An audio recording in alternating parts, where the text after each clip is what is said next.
আসসালামু আলাইকুম। গত ভ্লগে আপনারা দেখেছিলেন বাসায় মেহমান আসবে, কে সেই মেহমান, কার জন্য এত প্রস্তুতি নিয়েছি বা নিচ্ছি সেগুলো তো আজকে ভ্লগে দেখাবো। সেই সাথে গত ভ্লগের পরের আমি রাতে তো প্রিপারেশন নিয়ে রেখেছিলাম, সেটা দেখিয়েছি। পরের পর্বটা আজকে শেয়ার করছি। পরের পর্বটা শেয়ার করতে একটু বেশি দেরি হয়ে গেল, কারণ হচ্ছে আমি এডিট করার টাইম পাই না। আমি প্রচুর ব্যস্ত সময় পার করি ইদানিং, বাচ্চাদের নিয়ে অনেক দৌড়াদৌড়ি, নতুন জায়গা, তারপর পড়াশোনার চাপও একটু বেড়েছে।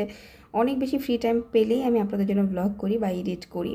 তো যাই হোক, এটা ছিল গত সপ্তাহে, গত শুক্রবারের দাওয়াতের ব্লগ। সেই ব্লগটা প্রথম পার্টটা আমি দিয়ে দিছি, আজকে হচ্ছে সেকেন্ড পার্ট, গত শুক্রবারে শ্যুট করা পার্টটা আজকে আমি এডিট করে আপনাদের সামনে তুলে ধরতেছি আর কি। তো যাই হোক, এখানে দেখতেই পাচ্ছেন চিকেন রোস্ট করার জন্য চিকেন তো আমি রাতেই ভেজে রেখেছিলাম, যেটা গত ব্লগে আপনারা দেখেছেন। তো সেই চিকেন রোস্ট রান্না করার জন্য এখানে দেখলেন পেঁয়াজ, ব্লেন্ড করা পেঁয়াজ, আদা, রসুন সব কিছু দিয়ে ভালো করে ভেজে নিয়েছি। আমি জাস্ট ছটপট করি, রাঁধুনি যে রোস্টের মশলা আছে সেই রোস্টের মশলা পুরো 2 প্যাকেট দিয়ে দিয়েছি, স্বাদ মতো লবণ দিয়ে মশলাটাকে আমি সুন্দরভাবে কষিয়ে নিচ্ছি। তারপর ভেজে রাখা চিকেনগুলোকে দিয়ে আমি এটাকে রান্না করবো একদম সিম্পল ওয়েতে। পাশের চুলায় হচ্ছে আমি গরম পানি দিয়ে দিচ্ছি, কারণ পোলাও রান্না করবো, এর জন্য ফুটন্ত গরম পানি লাগবে। তো এখানে আমি দেখতেই পাচ্ছেন যে রোস্টেড চিকেনগুলো আমি সুন্দর করে সবগুলো দিয়ে দিলাম, আর এই মশলার সাথে সুন্দর করে কষাই নিব। রোস্ট আহামরি কিছু না, যে যেভাবে রান্না করে, আর আমি যেভাবে রান্না করি আমার বাসার লোকজন বা সবাই খেতে ভালোই পছন্দ করে। এত হেসেল, এত হাজবি জাবি ঝামেলা করতে যাই না তাড়াহুড়ো থাকলে, ঠিক আছে। তো আমি সুন্দর করে কষাই নিতেছিলাম, আর এদিকে গরম পানিটা প্রায় বলক চলে আসছে। তো এখানে আমি এটাকে উঠাই নিলাম, আর এখানে আমি ওই বড় প্যানটার মধ্যে হচ্ছে পোলাও রান্না করব। তো এই জন্য হচ্ছে ওটা চুলায় দিয়ে দিলাম, আর এদিকে হচ্ছে এই প্যানের মধ্যে যে দেখেন কষানো হয়ে গেছে। আর এখন হচ্ছে আমি এখানে একটু দুধ দিয়ে দেবো। দুধ দিয়ে এটাকে সুন্দর করে বেশ সময় নিয়ে মিডিয়াম টু লো আছে হচ্ছে জাল করব। মাংসটা সিদ্ধ হবে, গ্রেভিটা ঘন হবে। চাইলে কেউ পানি দিয়েও করতে পারে, কোনো ব্যাপার না। আমি লবণটা করে একটু টেস্ট করে দেখতেছিলাম যে সব কিছু ঠিকঠাক আছে কি না। এটা আসলে কি বলবো, আমার দেখতে হয় একটু দু একবার। আর ওই পাশের চুলায় হচ্ছে পেঁয়াজ বেরেস্তা করে নেব পোলাওয়ের জন্য, সেই সাথে রোস্টের মধ্যেও দেবো। আবার সেই তেলের মধ্যে পেঁয়াজ বেরেস্তা যে তেল থাকবে সেই তেলের মধ্যে হচ্ছে পোলাওয়ের চালটা সুন্দর করে ভেজে আমি হচ্ছে রান্না করব পোলাওটা আর কি। এখানে দেখতেই পাচ্ছেন আমি যে পেঁয়াজ কুচি সুন্দর করে দিয়ে দিচ্ছি। তো সবাই তো মোটামুটি রান্না বান্না করতেই পারেন, দেখে দেখে হচ্ছে বুঝে নেবেন আর কি কীভাবে কী রান্না করতেছি। আমার আসলে মূলত আপনাদের সাথে গল্প করতেই ভালো লাগে ব্লগে। যাই হোক, এখানে হচ্ছে মোটামুটি রান্নাবান্না তো সব কিছুই প্রিপারেশন নিচ্ছি, সাথে মাছও আছে। আর মেহমানটা কি আপনাদেরকে তো বলতে চাইছি, মেহমান হচ্ছে আমার ননদ। নতুন বাসায় এখানে যেহেতু আমার ঢাকায় কেউ নাই, আমি 1-1.5 মাসের মতো ননদের বাসায় থেকে বাসায় আসছি। তো তাই হচ্ছে আজকে ভাবলাম যে আমার নতুন বাসায় ননদকে দাওয়াত করে খাওয়াই, তো সেজন্য ওদের সবাইকে দাওয়াত দিয়েছি। তার ওদের জন্যই হচ্ছে প্রিপারেশনটা চলতেছে আর কি রান্নাবান্নার। আর আমার ননদ খুব মাছ খেতে পছন্দ করে, মাংস, পোলাও এগুলোর চাইতে। তো সেই জন্য হচ্ছে তার ভাই তার জন্য হচ্ছে মাছও নিয়ে আসছিল। তো সেই মাছগুলো হচ্ছে রান্নাবান্না করব। এখানে দেখেন আমি এখানে যে দুধ দিয়ে দিয়েছিলাম, তারপর অনেকক্ষণ জাল করছি, সুন্দর করে গ্রেভিটা ঘন হয়ে গেছে, প্রায় অনেকটা হয়ে আসছে আর কি। চিকেনটাও ভালোভাবে সেদ্ধ টেদ্ধ হয়ে গেছে। আর এখানে হচ্ছে টেস্টের জন্য আমি অল্প একটু চিনি দিলাম। চিনিটা কিন্তু রোস্টের টেস্টটা বাড়ায়, হ্যাঁ, আর ভালোও লাগে। বাচ্চারা কিন্তু একটু হালকা চিনি, হালকা মিষ্টি, টক ঝাল এরকম পছন্দ করে আর কি রোস্টটা। এখন হচ্ছে আমি পেঁয়াজের বেরেস্তাটা দিয়ে দিব, যে পেঁয়াজের বেরেস্তাটা করে রেখেছিলাম। এরপর হচ্ছে একটু ঘি দিব পেঁয়াজের বেরেস্তা দেওয়ার পর ফ্লেভারের জন্য, আর একটু কেওড়া জল দেব, তাহলে একদম একটা শাহি একটা ফ্লেভার আসবে। এই তো সিম্পলভাবেই রান্না হয়ে গেল আমার রোস্ট। জাস্ট এই ঘি, তারপরে পেঁয়াজের বেরেস্তা আর হচ্ছে কেওড়া জল দেওয়ার পর খুব একটা বেশিক্ষণ সময় কিন্তু চুলায় রাখা দরকার নেই। জাস্ট নাড়াচাড়া করে ঢাকনা দিয়ে ঢেকে আমি চুলাটা বন্ধ করে দিব বা নামাই দিব আর কি। তাহলেই কিন্তু এই যে দেখেন হয়ে গেছে। আর এই যে পেঁয়াজ বেরেস্তার যে তেলটা ছিল সেই তেলের মধ্যে আরেকটু পেঁয়াজ দিয়ে সুন্দর করে ভেজে নিয়ে আমি এখানে পোলাও রান্না করব। কিন্তু পোলাও রান্না করতে গিয়ে আমার একটা জিনিস একদমই ভুল হয়ে গেছে। আমি আদা রসুন বাটা দিয়েছি, পোলাওটা সুন্দর করে রান্না করছি। পরে লাস্টে গিয়ে দেখলাম যে আমি পোলাওর মধ্যে তেজপাতা, এলাচ, দারুচিনি কোনো কিছুই দেই নাই।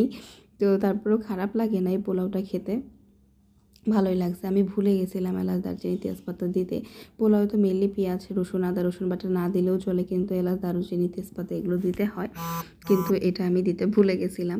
তো যাই হোক, পোলাওর চালটা এই তেলের মধ্যে সুন্দর করে আমি ভেজে নেব। স্বাদ মতো লবণ দিয়ে দিচ্ছি। আর আমি পোলাওর মধ্যে সবসময় চেষ্টা করি একটু কম তেলেই রান্না করতে। আমি যে কোনো রান্নাবান্নায় একটু কম তেলেই করি, তারপরেও কিন্তু খেতে খারাপ হয় না, ভালোই হয়। কারণ তেলের মধ্যে অনেক বেশি ক্যালোরি থাকে, এমনিতেই ভারী খাবার খাওয়া হয়, আবার তেল যদি বেশি দিয়ে খাওয়া হয় তাহলে অনেক বেশি ক্যালোরি হচ্ছে শরীরে আমাদের শরীরে ঢুকে যায় আর কি।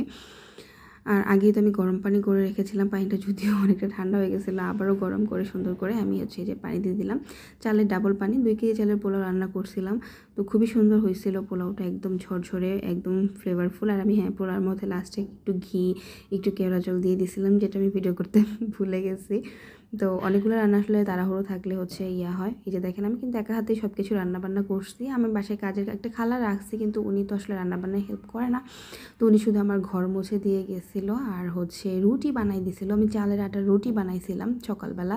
গরুর মাংস যেহেতু কষানোই ছিল, তো জাওয়ারের বাবার জন্য হচ্ছে চালের আটার রুটি বানাইছিলাম, যাতে সকালবেলা হচ্ছে সে একটু খাইতে পারে গরুর মাংস। আমার শাশুড়িমা থাকতে অনেক বানাইতো পিঠে এটা সেগুলো তো খাইতো। এখন তো আসলে আর মা নাই, কে খাওয়াবে বানায়, আর সে সময় পায় না যে শ্বশুরবাড়িতে গিয়ে খাবে। তো এই জন্য হচ্ছে টুকটাক মাঝে মধ্যে চেষ্টা করি যে হাজব্যান্ডের জন্য একটু প্রিয় খাবার দাবার বানাতে। তো ওদিন যেহেতু খালা মানে অন্য একটা কাজ করলে আমার হেল্প হতো, তারপরে মনে হলো যে না, রুটি বানাইতে বলি, চালের আটা রুটি খাবে। মানে ওটা রুটি না, তো ওটা পিঠা বলি আমরা। তো তারপর হচ্ছে বেগুন ভাজি করে নিলাম, তারপর ভাত রান্না করে নিলাম। এরপর হচ্ছে এই যে দেখেন, আর কই মাছ তো রান্না করবো, যেটা মানে ভাজবো, সেটা তো আগের রাতেই মেরিনেট করে রাখছিলাম। আর এখানে হচ্ছে বোয়াল মাছটা আমি টক রান্না করব। এই টকটা, বোয়াল মাছের টকটা আমাদের অনেক বেশি পছন্দ। তো সেই জন্য হচ্ছে বোয়াল মাছের টক আর হচ্ছে করলাম, বড়ই দিয়ে বোয়াল মাছের টকটা রান্না করব। আমার মনে আছে 2018 সালে যখন আমি নতুন নতুন প্রথম ব্লগ করি, তো তখন আমার প্রথম একটা রান্নার ভিডিও ভাইরাল হয়েছিল। সেটা হচ্ছে এই যে বোয়াল মাছের টক রান্না করছিলাম আমি এই বড়ই দিয়েই। তো সেই ভিডিওটা অনেকেই দেখছিল, অনেকেই পছন্দ করছিল, আবার অনেকেই নাক ছিটকাইছে যে ইস, মাছ দিয়ে হচ্ছে বড়ই দিয়ে টক কে খাই, কিন্তু আমরা খাই আর কি, এরকম আর কি। তো এখানে হচ্ছে যে কই মাছগুলো আমি ভেজে নিচ্ছি। দেখতে হয়তো মনে হচ্ছে খুবই সহজ, খুবই ইজি, কত তাড়াতাড়ি কত ঝটপট হয়ে গেল রান্না বান্না, কিন্তু এগুলো রান্না করতে কিন্তু বেশ ভালোই সময় লাগছে। প্রায় 12টার মধ্যে আমার রান্না কমপ্লিট হয়ে গেছিলো। তারপরে গোসল আসল করে নিজেরা পরিপাটি হয়েছি, বাচ্চাদেরকে গোসল করাইছি, জাওহারকে নামাজে পাঠাইছি। তো সব কিছুই কিন্তু করতে হয়, বাচ্চাদেরকেও দেখা যাচ্ছে সব কিছু নিয়ে তাড়া দিতে হয়। আর মাশাআল্লাহ ওদের বাবা তো কখনোই বাচ্চাদেরকে কিচ্ছু বলবে না, কোনো কিছু নিয়ে তাড়াও দিবে না, পড়তেও বলবে না, কোনো কিচ্ছু বলবে না। সে অলওয়েজ বাচ্চাদেরকে আদর করে, মানে কখনোই এই পর্যন্ত 2টা বাচ্চার একটা কেউ বকাও দেয় না, শাসনও করে না, কিচ্ছু না, মানে সে তার মতো। তো দেখা যাচ্ছে সব কিছু ঘুরে ফিরে আমারই খেয়াল রাখতে হয়, আমারই মানে ওদেরকে করতে হয়। আর এই ভিডিওটা হচ্ছে এই অংশটুকু জাওহার হচ্ছে শ্যুট করছিল। সে দেখেন কীভাবে জানি শ্যুট করছে, সে একবার দরজা সুইচ ফ্যান কী জানি দেখাইলো না কী করলো। ও না, আমি মাছ ভাজতেছিলাম তখন বেশি হয়ে গেছিলো, আমি রান্নাঘরে ফ্যানটা ছাড়তে মানে ভুলে গেছিলাম। তো তখন সে আমাকে ফ্যানটা ছেড়ে দিছিল। তো যাই হোক, এই যে দেখেন মাছটা সুন্দর করে কষায় বড়ই দিয়ে সুন্দর করে ঢাকনা দিয়ে ঢেকে আমি হচ্ছে এই যে বোয়াল মাছের টকটা রান্না করব। এটা ভাতের সাথে খেতে মজা, অবশ্যই এটা পোলাওর সাথে ভালো লাগবে না। গরম গরম এই তরকারিটা একটু টক টক ঝাল হবে, বড়ইটা ফেটে ঝোলের সাথে মিশবে, বেশ খেতে ভালো লাগবে।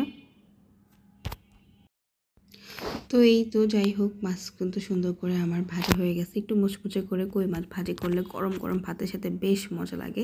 এই যে টকটাও রান্না কমপ্লিট, এখন হচ্ছে বেড়ে টেবিল সাজানোর পালা। আর হ্যাঁ, সেমাইটা রান্না করে ফ্রিজে রেখে দিয়েছিলাম, হাতে কাটা যে সেমাইটা, সেটাও হচ্ছে ফ্রিজে আমি একটু দেখাই দিলাম। আর এই তো সেমাইটা হচ্ছে আমি পরবর্তীতে মানে দুপুরে খাবার পর বিকেলে হচ্ছে সবাইকে সার্ভ করে দিয়েছিলাম।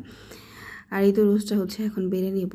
আর হ্যাঁ, মানে মেহমান আসার পর আসলে ওদেরকে খাবার সার্ভ করে ওদের নিয়ে ব্যস্ত হয়ে পড়ছিলাম। তো ওরা আসার পর আর কোনো ভিডিও শ্যুট করা হয় নাই।